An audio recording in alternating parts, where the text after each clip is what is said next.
From the Bob Mills Weather Center, meteorologist Stephen Nehrenz.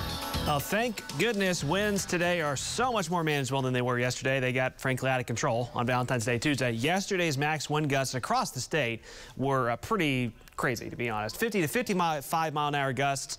There were quite a few of them here in eastern Oklahoma. 55, 60-mile-an-hour gusts in western Oklahoma. In the Panhandle, it was gusting 75 to 80 miles per hour at times yesterday, and they had dust storm setups out there and road closures because of low visibility. So, yeah, that was obviously pretty rough to deal with. Today's wind gusts, yeah, a little more manageable, especially here in eastern Oklahoma. They got a little gusty earlier this morning. Now they're settling back down with this kind of stalled out boundary that's going to lift back to the north as a warm front. Stronger winds out in western Oklahoma, being not the same as we had yesterday. Also a big range in temperatures. I mentioned, 40s, 50s, 60s, 70s here in eastern Oklahoma, but look across the entire state. We go from Poto at 73, Idabel 70, Durant 72, to 32 in Guyman. That's some cold air lingering. That surges back our way late tonight and into early tomorrow morning. So tomorrow is going to feel a lot more like winter than it has been here, at least in the last few days.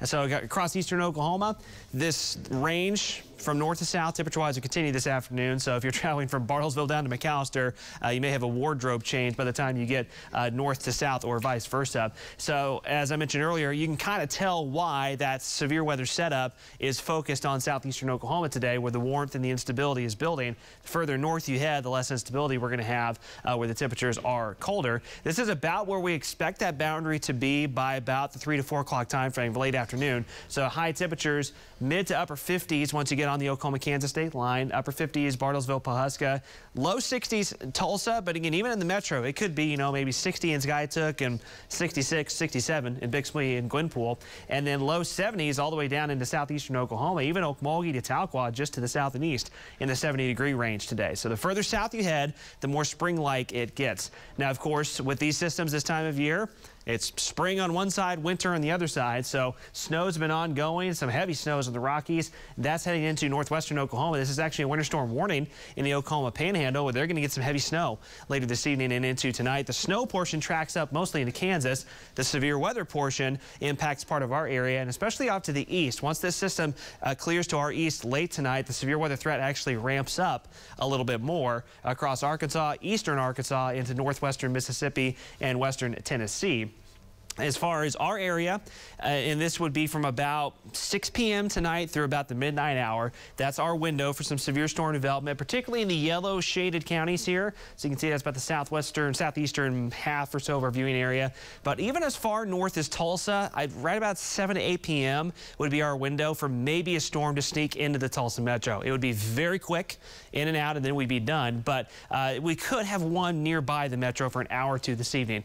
Wind and hail are the main threats, but there's enough instability and enough other factors at play here that there could be a few rotating storms, and there even is a little bit of a tornado risk with storms in southeastern Oklahoma this evening. So let's roll you through this on Future View. Here's the storm development by 6 to 7 o'clock.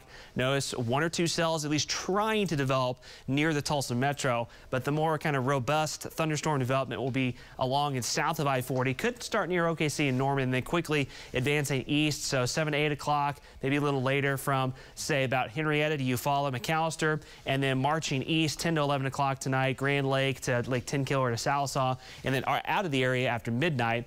Again, in those areas, want you to be paying attention to things tonight. We'll be following along with those closely because there could be a few storms that get kind of intense. And then here comes the cold air surging in overnight. Tomorrow morning, falling below freezing. Wind chills could be in the teens north of Tulsa. And highs tomorrow, we might struggle to get out of the low to mid 30s. I've got upper 30s to low 40s, but if the clouds hang in, we might be even colder than what I've got on the map tomorrow. So it's going to be big cold weather in a hurry on Thursday. We do recover after that, so it's just kind of a short-lived cold blast. Still chilly on Friday, but then the weekend, we start to recover pretty nicely Saturday, especially.